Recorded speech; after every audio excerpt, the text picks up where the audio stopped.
Episode number 133 with Daryl Jace.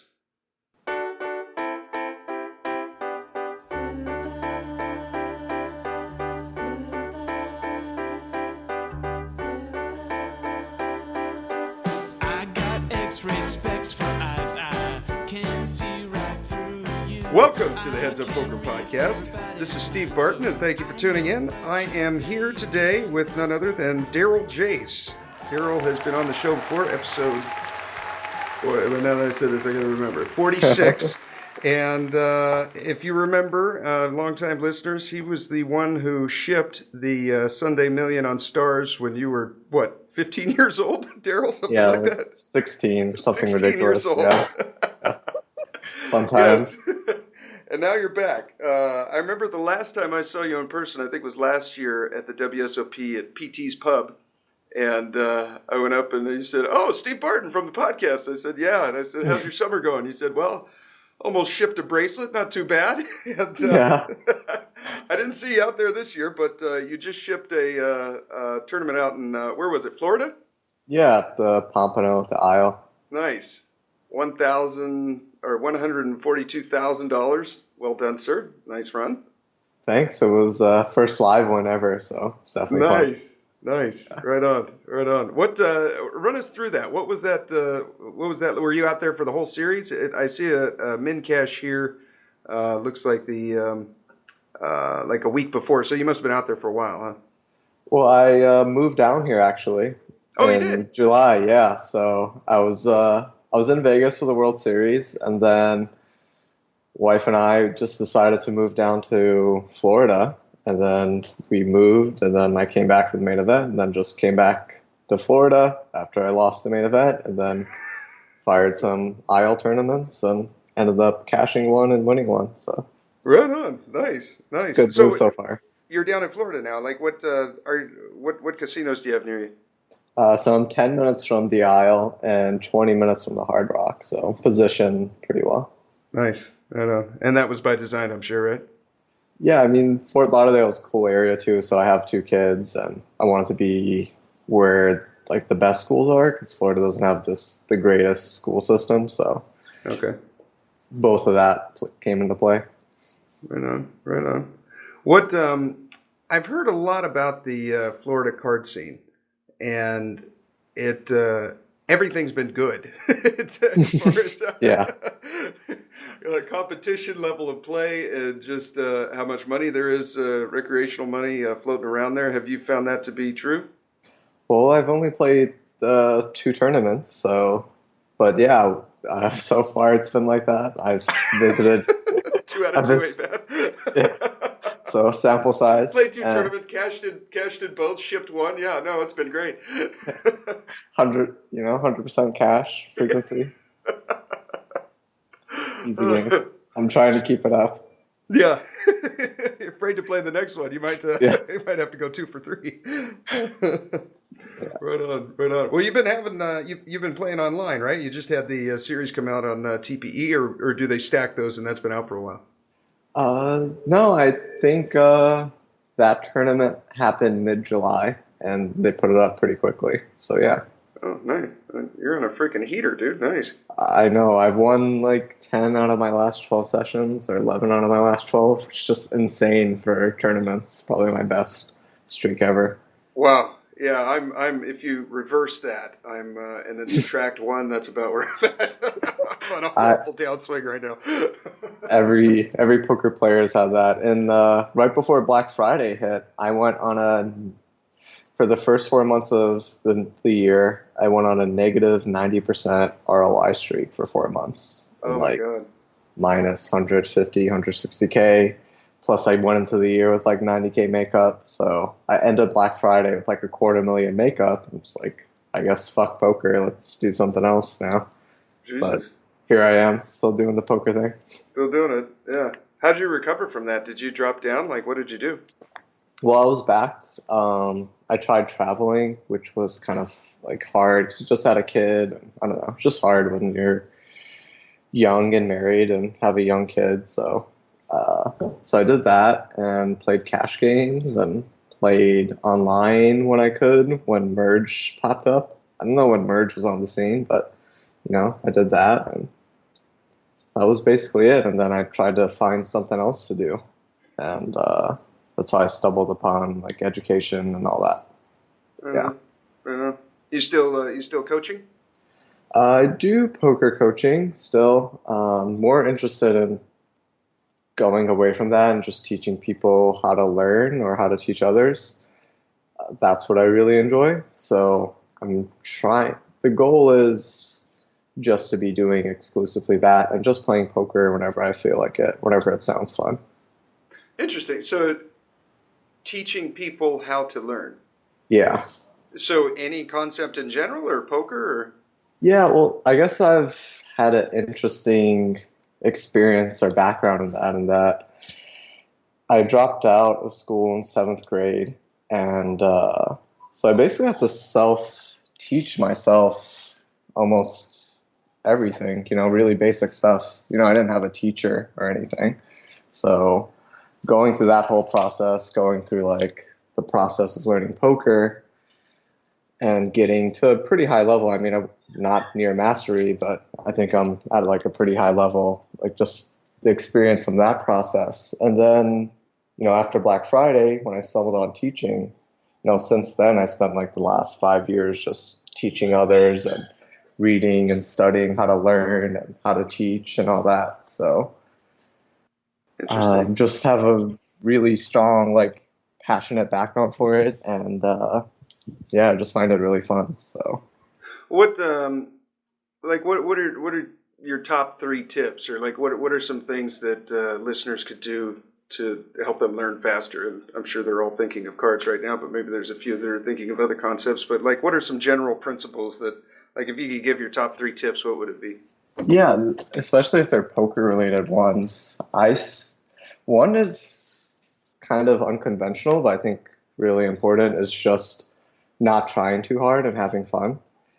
I coached a lot of players who they tried to put in lots of hours and study hard, but they did it under a lot of stress. Yeah. And, just the stress to get better because they're losing, feeling like they're not good enough, and just plugging in the hours. And I've never seen that actually help people, which is odd. You would think when someone puts in lots of hours, they would start winning.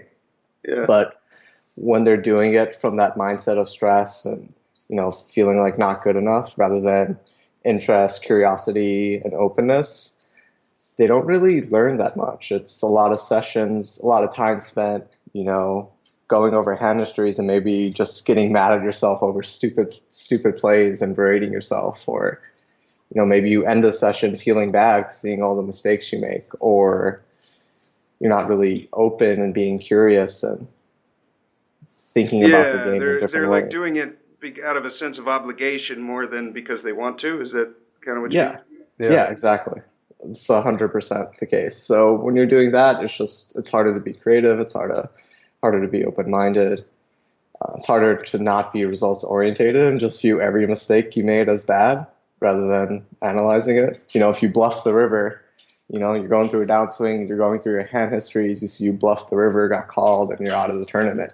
You're not going to say, was this a good bluff or not? Like, how do I figure that out? Just be like, oh, I'm a fucking idiot. I just punted off, $100 or $200 in this tournament, whatever. Yeah. Okay. Yeah, so that's number 1, I would say. Number 2 is if you're playing tournaments, like, you got to start with fundamentals. And that's a very poker specific one. Like, if your fundamentals aren't solid, you shouldn't be playing tournaments. And what do you mean by that? Just like bankroll? Well, bankroll is one, but 20 big blind and under type poker. Like, if you're not pretty solid with reshove and open shove and call shove games, you just have to start there. I try to give free reign to students, but if they don't know that, they're just working on that. Yeah. If they don't have that down, they don't get any choice, any freedom. Yeah. If they don't have that down, then you're just wasting your time and theirs. Yeah, so sometimes I'll say, if people do have that down, I'll say, hey, what do you think you should work on? Or here are 3 options. I think that all sound reasonable. But if you don't know that, it's just, hey, this is what we're doing. If you don't like it, too bad. Find another coach, yeah. I'm going to be beating my head up against the wall in 4 minutes from now if I'm going over this. Right. Right on. What's number 3? Number 3, it might be a personal thing, but the way I view things is, which has been really helpful, is not worrying about memorization and trying to learn how the game works. So I view the game as kind of like analogous to a machine, and I want to know what happens when I tinker with all the parts.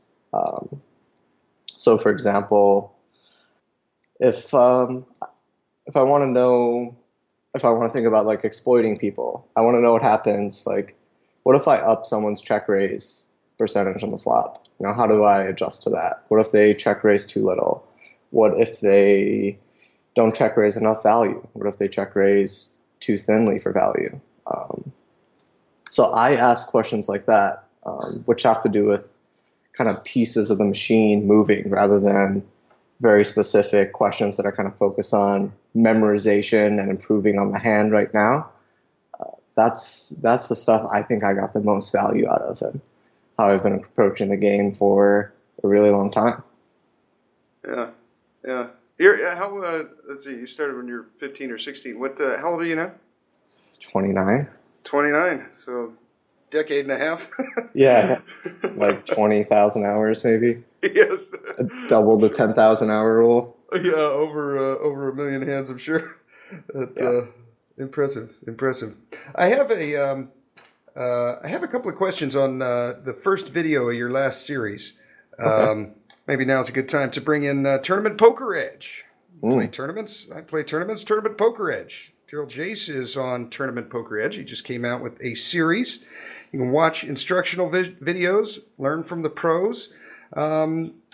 Carlos even has a free video on there he did up with Andrew Brokus. You can click on the free videos and you can watch him review his 100K guarantee win. Go through the free videos, check them out. There's hours of them. When you join the club, you'll get access. I looked this up. They have almost 2,000 videos. I was pretty sure it was over 1,000, but it was something like 1,600 or 1,700. They got them on tournament theory, tournament strategy. It's just a fun group of people, and we all come together on the site, and we talk poker tournaments. So when you join the club, use the code HUP month, HUP quarter, or HUP year. Save yourself some cash, SYSC. Study and learn with other people that are just like us. It'll be the best thing you've ever done for your tournament game. I guarantee it. Okay. I can't understate enough the fun group of people. Such a great collection of just the members and the people who work there. The owners to the video makers to, the people who join the site. It's a really great group of people. It is, I mean, I just joined 3 years ago, maybe a little bit longer, and half the pros on there are now my friends, and it's like, it's just awesome. Right. Now I've got a poker podcast. I mean, this really wouldn't have happened if it wasn't for TPE, and I didn't even know what a podcast was 3 years ago until I heard Tournament Poker Edge's podcast, and I thought, oh my God, they have radio shows just about poker? Are you kidding me? Lo and behold, now I have one. But your last series, it was a $50 buy-in, 50K guarantee. It was pretty entertaining at the first part where you're like, I think I fired like 4 or 5 bullets into this thing. Let's see which one I win with. But, okay. So there was, it's more of a concept, I guess, than it is. The specific hand that I wrote down was 7. You had pocket 7s. Okay. And the board came out, Queen of Diamonds, 5 of Diamonds, 3X. And you did not have the 7 of Diamonds. You had the 7 of Clubs, 7 of Hearts. So you didn't have the backdoor diamond draw, I guess, if you could call it that, with the 7. But you mentioned on there, and there was 2 hands like this, where you had like a small pocket pair, and the board came out terrible for your hand. And you mentioned twice that, you would have called if you had that diamond, or you would have called if you had that spade when there was 2 spades on the board and you had pocket 5s. And I was wondering, what is that because you take away a few of those spade draws or diamond draws, or what would be the reasoning for that? So I think having the spade or something gives you an extra 2 or 3% equity, if it's like a low spade. So it's basically just that, like a spot that's really close. You add in a few percent equity, it kind of turns into a call then. I don't. Okay. Yeah, I don't remember the exact spot, but did I feel like it was close in the hand? Yeah, both of them were super close. Yeah, so they must have. It was just like right on the edge, and I remember when the hand came up, I'm like, I could click fold or call here. Either one would feel okay, Right. So yeah, so it was just a really close spot. So if you give me an extra 1 or 2%, 3%, I'll take it. Okay. Yeah. So my thoughts on this were always, I guess, kind of backwards, or maybe the opposite. Is that like we'll take for example the pocket sevens on the Queen 5-3 board, 2 diamonds. We don't have a diamond. My thinking was always, I'm more likely to call there because that gives them an extra diamond in their hand. So it's slightly more likely that they're betting a flush draw here than they're not. But Right. I don't know. Right. So yeah, I think that is a factor. It's just It's not as big of a factor as the fact that you have that extra 2.5 or 3%. yeah, exactly. Like what percentage of his, like how much more often is he going to have a flush draw when you don't have the 7 of diamonds there? Okay. Maybe he's like 0.5% more likely to have the flush draw or something. Yeah, because that probably only adds like, okay, maybe he was raising with the 8-7 of diamonds or the ace-7 of diamonds, but 6-7 of diamonds and anything else doesn't really make sense. Right. So that's like an extra 2 combos. Yeah. Okay. Yeah, and his range probably includes, hundreds of combos. Yeah. Okay. Okay. That makes sense. All right. Well, I get that now. So what's next for you? What's on the horizon? So this is the first time I haven't been backed in forever, basically, maybe a decade. So I'm finally on my own. Nice. Yeah. Congratulations, man. Thanks. And I'm just selling action and playing online on my own and playing smaller stakes that I can afford. And there's an 1100 at the Hard Rock tomorrow, like a 500K guaranteed. The structure isn't that good. It's like 30-minute levels, but it should be a pretty good tournament. I sold like 70% at 1.3, so wow. I got like, nice. Yeah. So I got like 30% of myself, put up like $100 something, and yeah, I was gonna say you're pretty much free rolling right now with that, right? Yeah. Yeah. So I'm doing that. I might fire the 5K. I'm not really sure. I'm trying to decide how tough it's going to be because they do have a 25K that's kind of big, so I'm worried it's going to bring down lots of really strong players. Yeah. So I don't know if I'll fire it. And then they have a 2650 1 mil guaranteed, and I'll definitely fire that one. Wow. Nice. And then it's just back to the online grind and trying to win the monies there, in the $20 to $100 range. Right on. What now? Did you win the Papano Beach main event all on your own, or were you back for that? Or no, I was back for that one. So that was the tournament that got me out of makeup. Right on. Cool. That's got to be an awesome feeling. Yeah, I've had makeup since Black Friday. So, $250,000 makeup since Black Friday. And it was difficult paying it back because I would always have to take a percentage of every cash so it wouldn't go towards makeup. Yeah. So I needed to live. So yeah, it was, what is that? Black Friday was 2011, so 6 years of grinding out makeup. So yeah, that's brutal, but you did it. Yeah. There's a light at the end of the tunnel. Yeah, it was definitely interesting. So I went into 2017 not that interested in poker, and not that good because I didn't spend that much time doing it. And then I just got in a tough financial spot because I wasn't playing poker. It wasn't really working. I was kind of focusing on writing and this coaching stuff and all that, which hasn't really brought in, a lot of income. So I decided to dig back into poker again, try and rekindle my love for the game, which has been a 14-year battle of going, up and down from hating the game, being completely bored with it, to loving the game, being infatuated with it, obsessed with it. I wouldn't say I'm obsessed now, but, so I just had to get really back into it. And I'm just really happy that it paid off. Yeah. No kidding.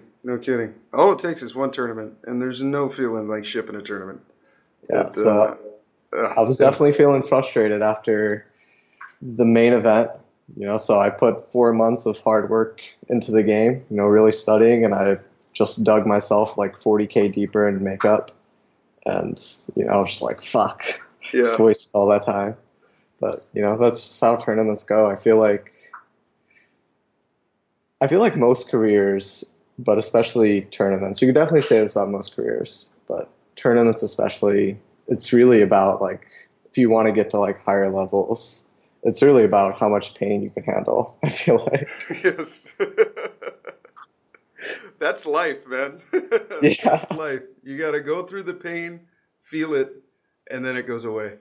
I'm going through a divorce right now, and it definitely one of the most painful experiences of my life. And I've found that when the emotions come, feel it, and then they go away. That's life. Whether it's a physical injury or a mental one, you got to feel the pain and then it goes away. Yeah, it's weird because so if you watch, I don't know if you have kids, but I don't know.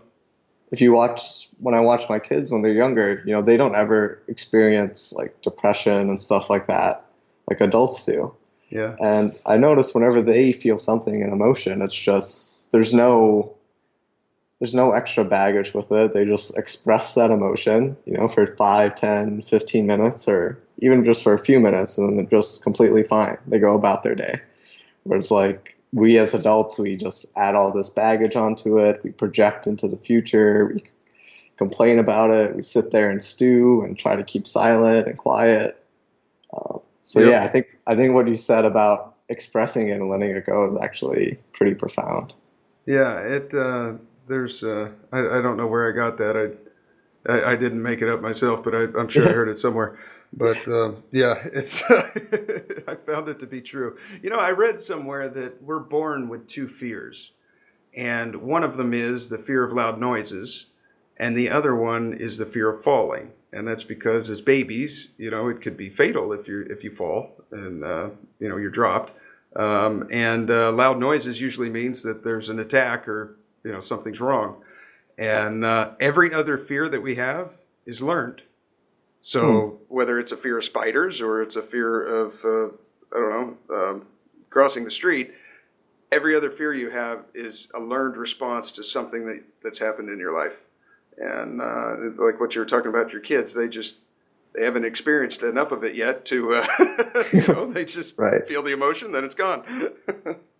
Yeah, I went through a separation with my wife 3-4 years ago. So I imagine it's pretty similar. Well, I guess we weren't planning on getting back together. Like at least I wasn't. That was the situation we were in. And I definitely know what you're going through, so it's definitely quite difficult.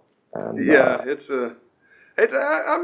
staying on the bright side. The good thing is for both of us, she's always wanted to be a pilot, and the settlement that she's getting will allow her to go to school to be a pilot and move on with her life. And I've had a house here that. It's in an okay area of town. I've lived here my whole life, not in this exact house, but in this area, and there's really nothing to do here, man. It's like, you're probably 2 miles from the nearest like restaurant or bar where you could go down and sit down and have something to eat and have a beer.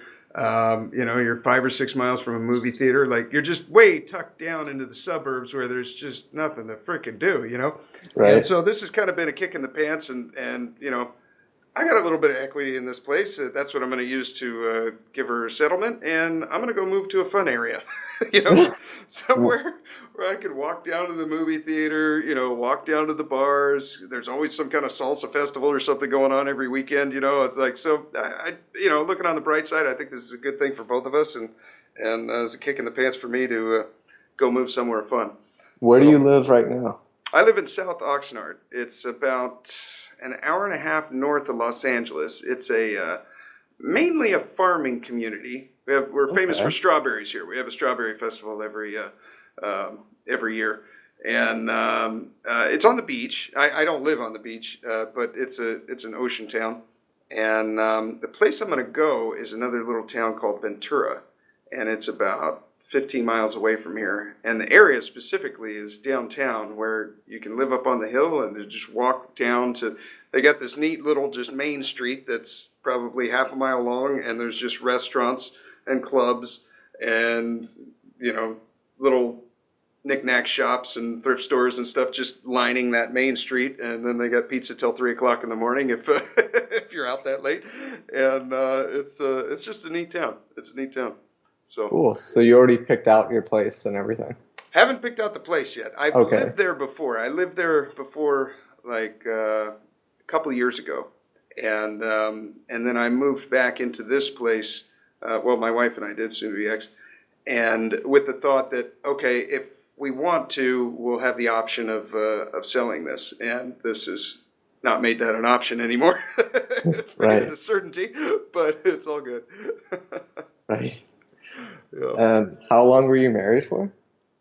2 years, 8 months, just shy of 3. Okay, so not super long. Not super long, no. If I had to do it over again, one thing I've really learned from this is to live with someone for a while before you get married. Right. And our total time together, I figured it out afterwards, was I think something like 60 days. And that's just being together. That's not even living together. Because she was from Colombia, South America.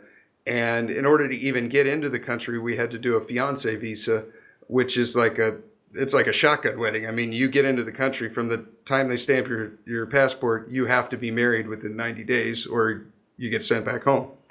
And so when she came over, we were under that, and we had to get married quick. And I remember a guy at work was telling me, he said, he gave some good advice, and I didn't follow it. And he said, live with someone for at least 2 years before you get married. And his reasoning was, you get to see 2 Christmases. You get to see 2 Thanksgivings, one with each family. You get to see 2 birthdays. You get about 85% of what you need to know about the other person in those first 2 years. And that'll give you a really good blueprint for whether it's going to work or not. And I don't know if I'll ever get married again, but if I do, I'm going to do that, at least. I did not follow that blueprint. I think my wife and I, we knew each other for a total of 2-3 months, and we got married at age 18. And we've been married for 11 years. Wow. Wow. Yeah, I mean, that's a similar story to my parents. They got married when they were 19, and they've been dating for about 6 months, and then they got married, and they're almost 70 now, so it's coming up on 50 years.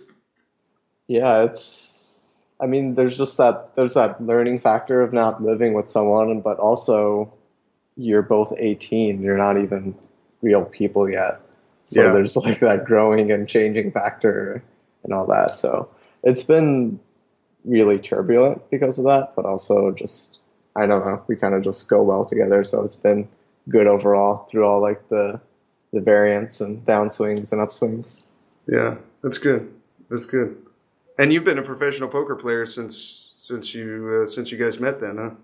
Yeah, so she's always, for the most part, been cool about that, except me kind of traveling and playing lots of live poker, which I don't really like doing anyways. But now that I live here, it's just, 10-minute, 20-minute drive rather than me being gone for weeks at a time. Yeah, I can see that. I can see that for sure. But yeah, the road, the life on the road, as a poker player isn't easy when you're married.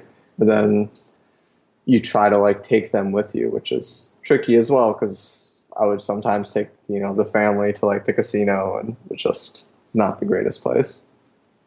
Yeah, it's they get bored quick.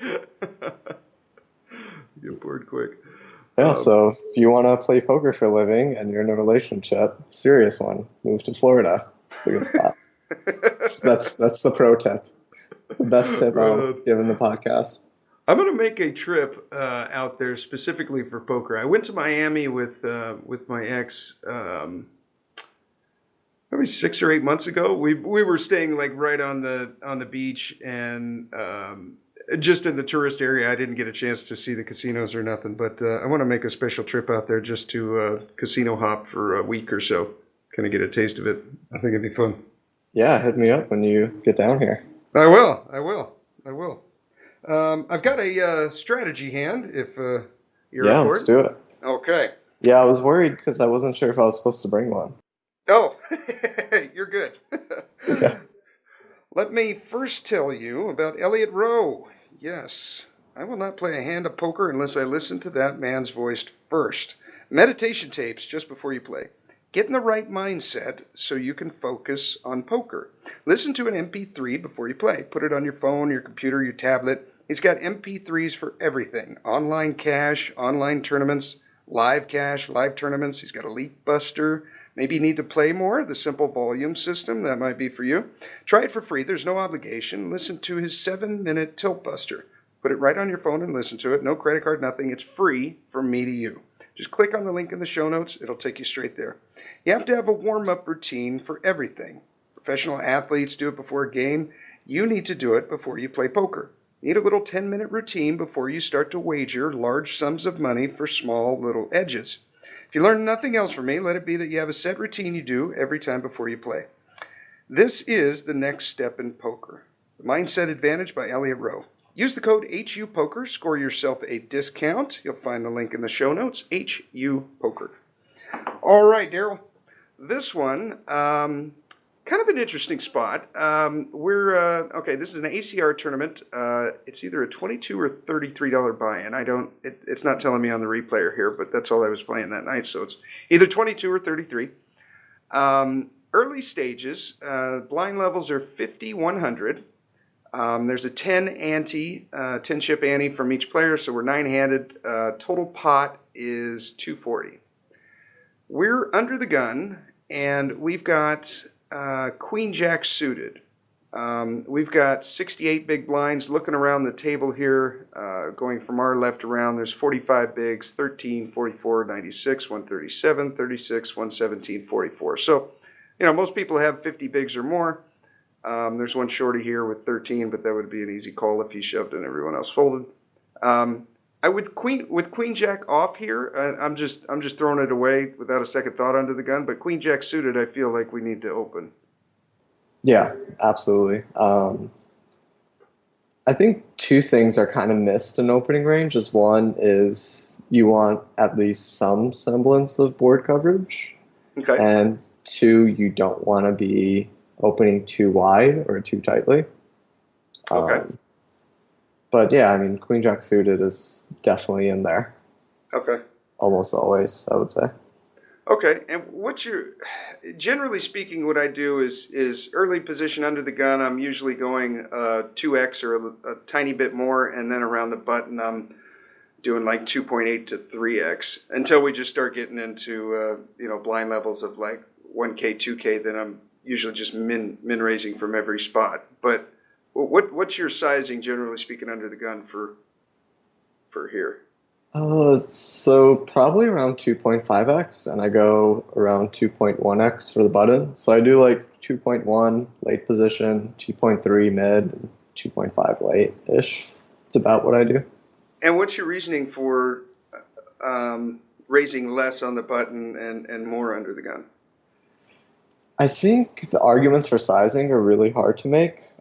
There's lots of counter arguments. I think generally I steal pretty wide. I like to get a good price on my steal. I like higher stack to pod ratios, and those are the main reasons, especially if someone has a re-steal stack, giving them less of a price. So those are the benefits of that.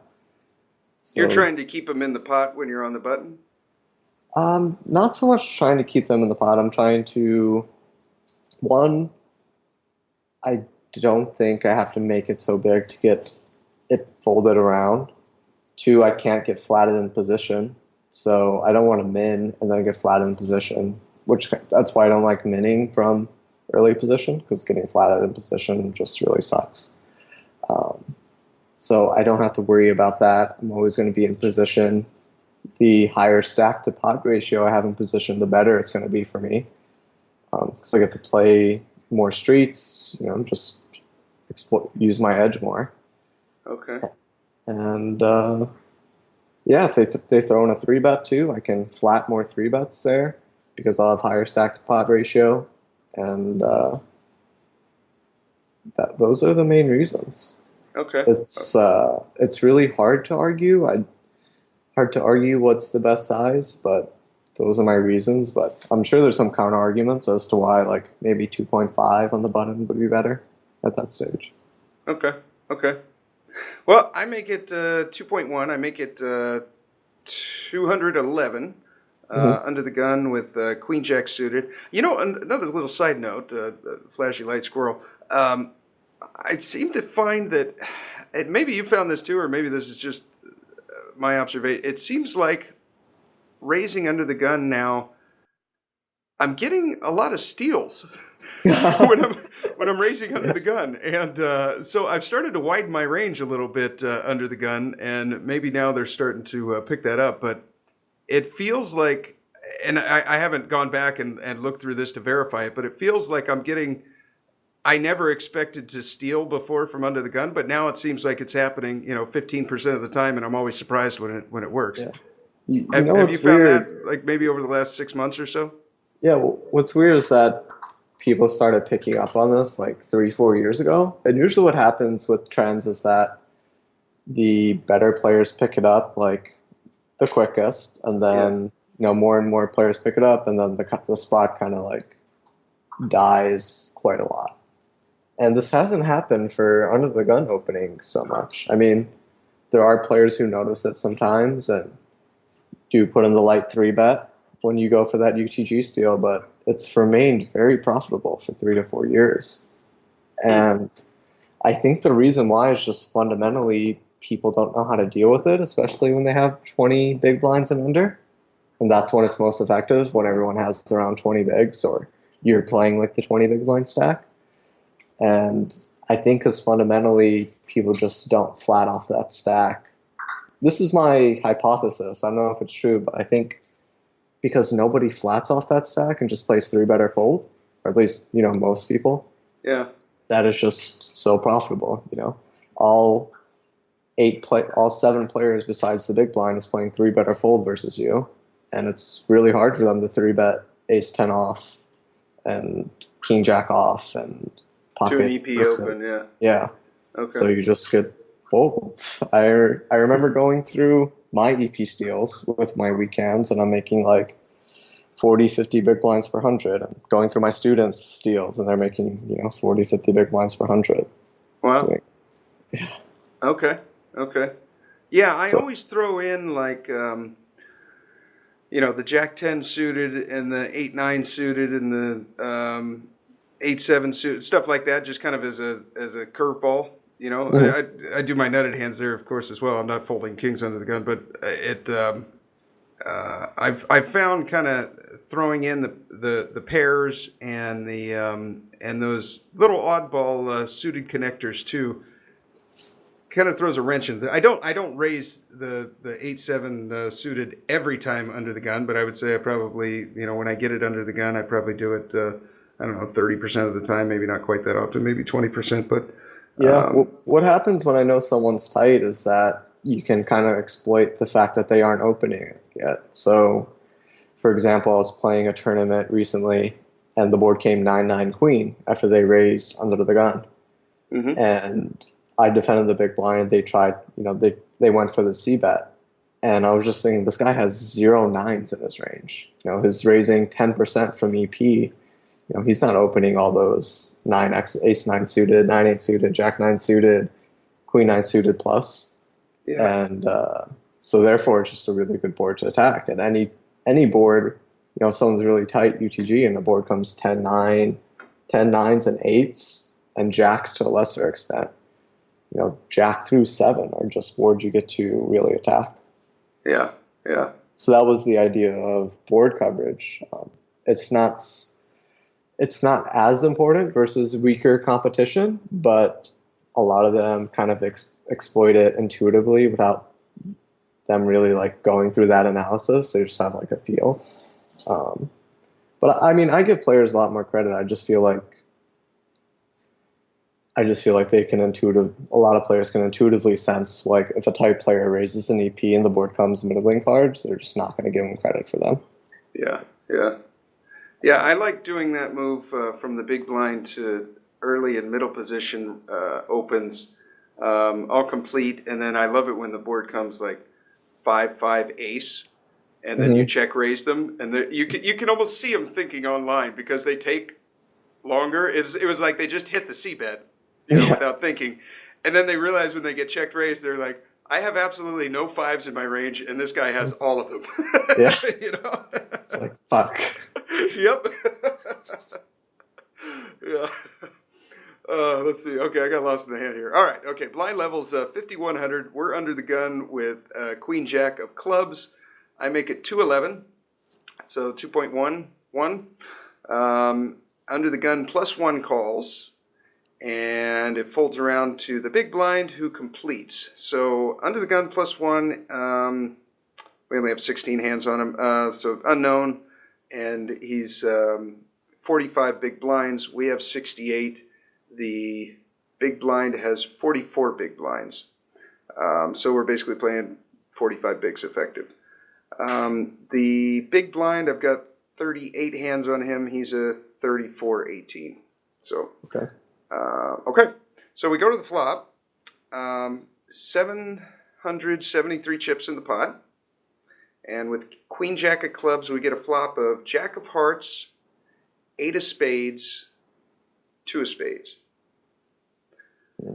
So we've got clubs, no spade, but we got top pair, good kicker.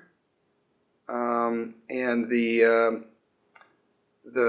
big blind leads out into 733. He bets 333. Okay. So what are you thinking here? My thoughts are, well, we're never folding. Right. So we can throw that away. Get rid of one of the buttons. Call and a what's that? Get rid of one of the buttons. Yeah, exactly. We could pretend that button doesn't exist. And so the argument here is between raising and calling. I lean towards calling here because if he has a flush draw, I want to keep that in. If I think donk leads here a lot from the big blind, could be like an 8, a small flush draw, maybe like ace 2, all spades, better and worse jacks, probably more worse jacks than better ones because we've got the queen and there's only the aces, kings left. I think he probably would have. Most players there might bump it up with ace, king. Maybe not. They might just complete. But yeah, I just like a call. I don't want to raise and blow him off a worst hand. Yeah, it's interesting. So I've been studying a lot with PIO Solver. I don't know if you're familiar with the program. Yeah. Yeah, and one thing it does is that it very rarely wants to raise in position. It almost always opts for the call. And I haven't exactly figured out why, but out of position it's completely different. Out of position, it opts for the raise quite often. It's not uncommon to see that it wants to check raise 20% or 30% of its range or whatever. But it's very uncommon to find a spot where you're raising more than 5 to 10% of your range position. It's very uncommon. Interesting. Okay. So my default is I very rarely raise in position. We got one guy. We got one guy behind us too. UTG plus one also called. Yeah. But you mean in position to the original better? Yeah. Okay. So, yeah, I mean, we're in position to the better. So I'm very rarely raising in that position. And I think the reason why is that calling, seeing more cards allows you to use your edge more. And I think another reason is that you're stopping him from just hitting the all-in button, which kind of decreases your positional edge. Yeah. Okay. And the EV of calling and raising a lot of your hands are going to be really close. Like calling and raising King Jack, they're going to be really close in EV. Like we can go back and forth and debate what's going to be better for a day if you want it, you know? Yeah, yeah. So they're all really close. So you kind of just end up calling with all of them and doing very little raising. Okay. Okay. Well, I call the 333 and strong play, strong call. Okay, right on. Daryl and PO Solver agree. Right on. Okay, well I call, and then the UTG plus one, he also calls. So that's bad news. Yeah, that I didn't care for. The turn is the deuce of hearts. So now the board is jack of hearts, 8 of spades, 2 of spades, deuce of hearts on the turn. We've got 1,772 chips in the pot, and UTG, or the big blind, he leads out for 777. Okay. Are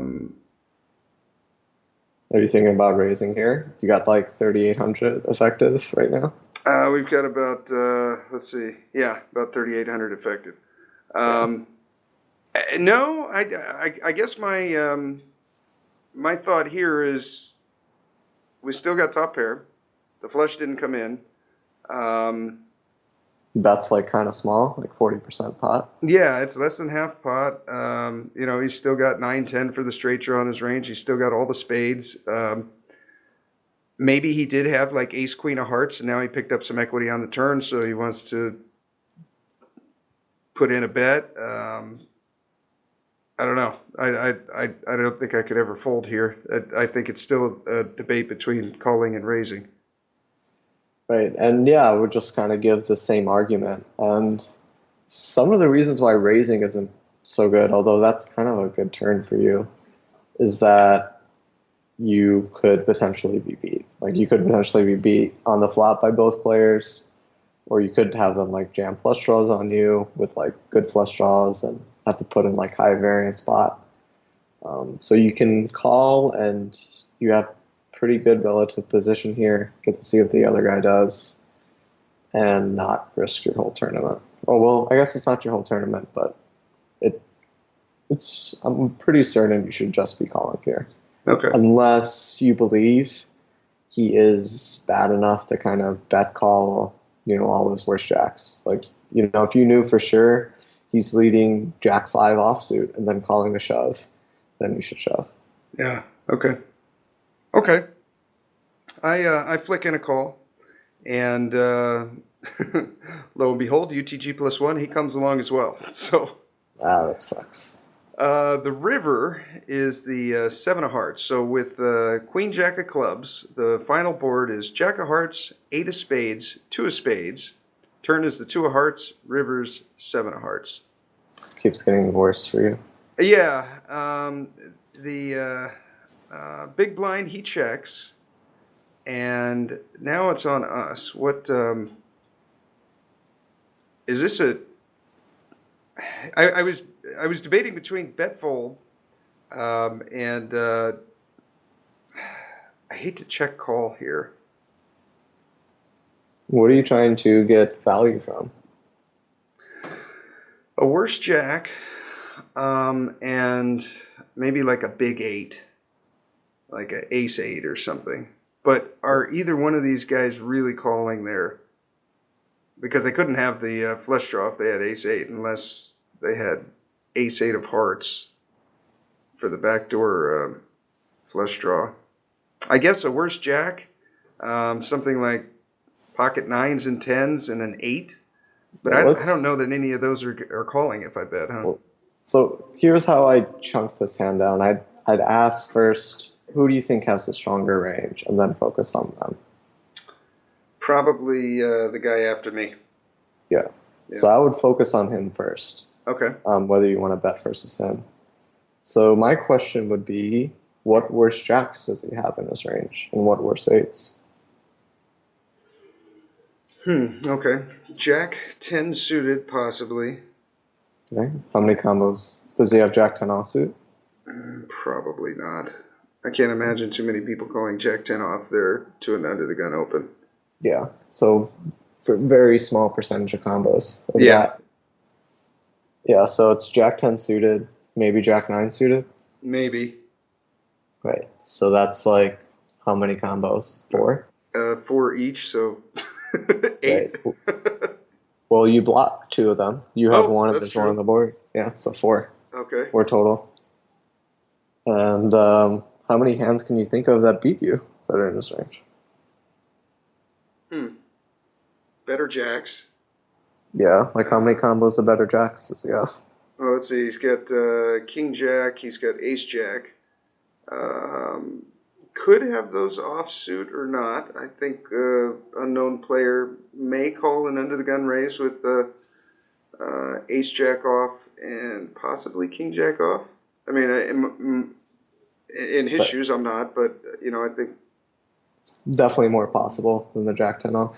Yes. Yeah. Right. So there's 8 possible combos of King Jack, 8 possible combos of Ace Jack. What percentage of them do you think we should give him?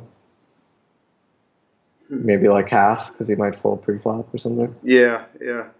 Okay, so that would be, so we counted 8 combos of better jacks and 4 combos of worse jacks, right? Yeah. So for you to value bet and turn a profit, you need him to call with at least over half the time with worse hands. Do you think you could find any worse hands that he's calling this whole way with? 9-10 just got there. Yeah. So you could add those 4 maybe to his better hands. So that's 12 combos. The better one. Yeah. This is just getting worse and worse by the second here. Right. Okay. That sounds like a very professional way to approach this, River. Yeah, so the key part is if not thinking about both players and just focusing on the stronger player first, because if it's not a good bet versus the stronger guy, like, there's no reason to bet. Yeah, okay. Because if you go to the weaker guy first and it's okay versus the weaker guy, then you're still going to have to go to the stronger guy afterwards. Yeah, he's still in the hand. Right. He didn't just magically disappear like a fart in the wind. He's still there. Yeah. But if you go to the stronger guy first and it turns out, he's too strong to bet, then you don't have to think about the other guy. You save yourself precious time and energy and confusion. I mean, it's just hard to think about both ranges and your mind's going like back and forth. So that little like logical deduction trick really like simplifies his hand.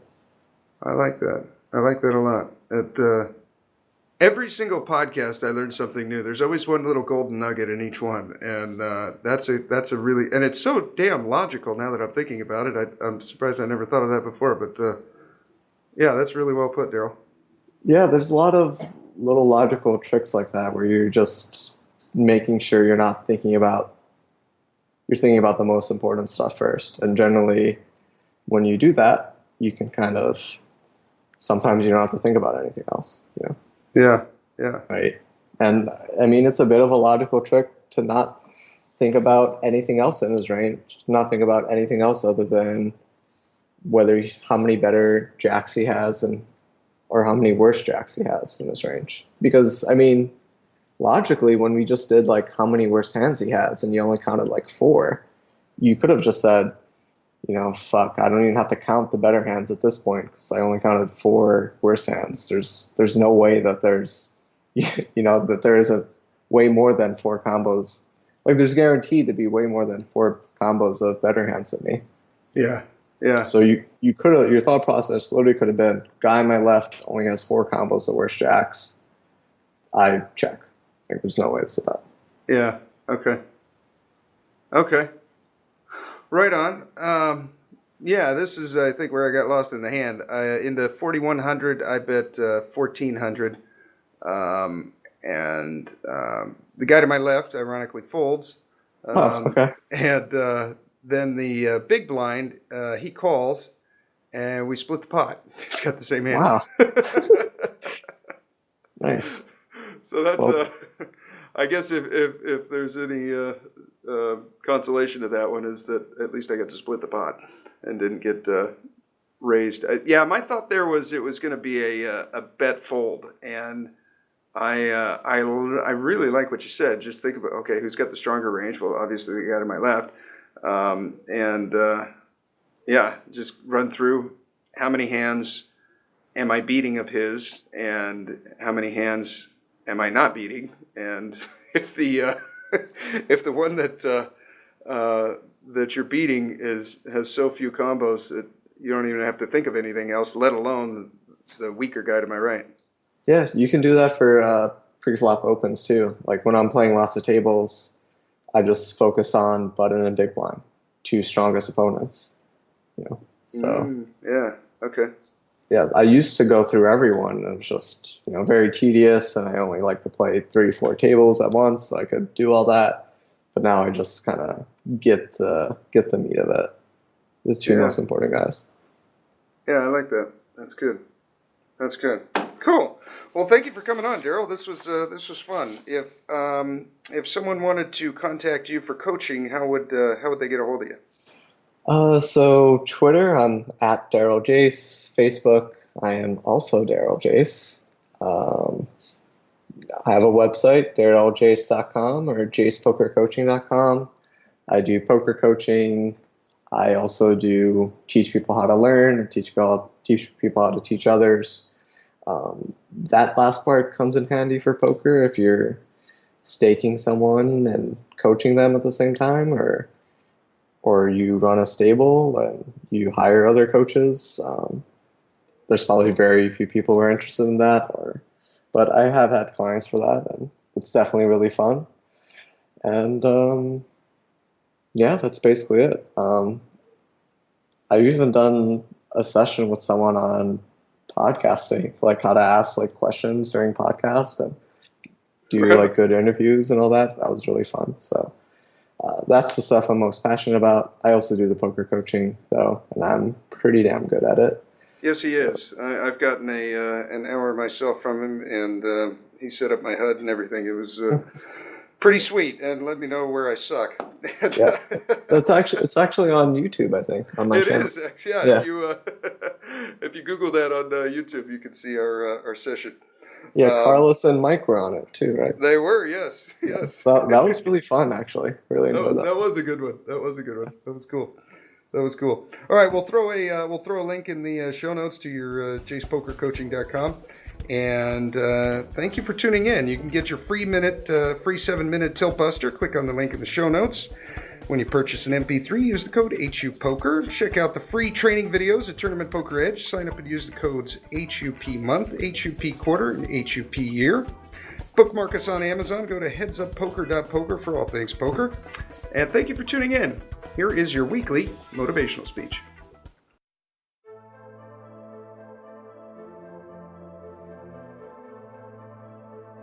There are some things that you learn in the process, in the painful grappling of climbing up to a place rather than being zapped to a place. The things that you went through getting there give you the tenacity to stay there. The fight is your friend. The fighting process gives you a drive, a vigilance, a commitment to it that you can stand the pressure of being it because nobody gave it to you on credit. You earned it, you scuffled for it, you fought for it, and now you can hold it down. The most dangerous thing in the world is to get something you didn't earn. Because the process prepares you with the power you need to hold your ground. And another thing, when you fight for it, you won't let nobody take it from you. When you fight for it, you won't let nobody take it from you. The reason you keep quitting stuff is that you didn't earn it. If you get through fighting for it, you're not going to walk away and quit. You're going to say, I cried too long. I suffered too much. I did without. I had to crawl. I had